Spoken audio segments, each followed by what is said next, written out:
My state of mind, I am Dan York here on WPRI.com. And of course, our full television program is back in business for the last couple of weeks on MyRI TV at 7:30 and Fox Providence at midnight. Tonight, you'll hear from two members of Rhode Island's clergy, one of whom is excited about getting back into business, the other not so much, pretty tentative about seeing where this COVID-19 progress is actually going. Different strokes and different perspectives, a couple of sides to that back to church or synagogue story. In the meantime, the governor was talking about opening up fitness centers, gyms today, and she was asked if, and she told the story about being asked about being confident to go back to the gym. And she said, well, I don't go to the gym, but if I did go to the gym, I'd be confident going to the gym.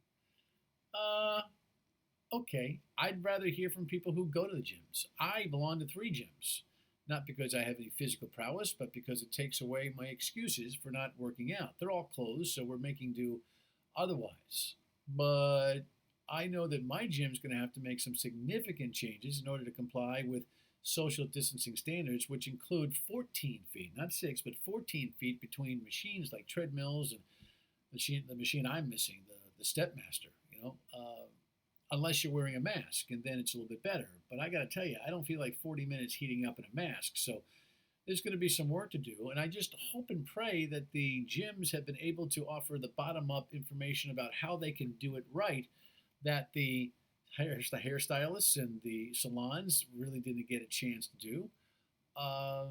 We have been in a place, just because you're on a Facebook meeting out of the Commerce Department doesn't mean that you've actually done the work, the real work, to get this stuff done. The governor also mentioned that youth sports and little leagues will be kicked off in the summer some way, somehow.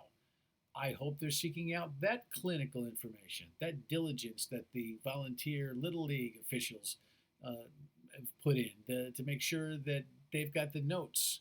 There's a lot of surface attention coming from this administration because they have stretched themselves way too thin. And speaking of way too thin, the House Oversight Committee hasn't done a doggone thing since we've been in business here. Neither has Senate.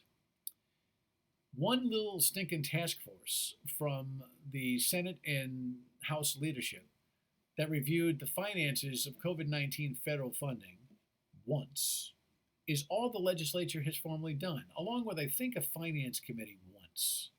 Republican members of the legislature wrote to the Speaker of the House and members of the House Oversight Committee today, actually the letter was to the Oversight Committee members, asking for them to override the chairperson and the Speaker of the House to go back into business to review the practices, operations, and needs of the nursing home industry.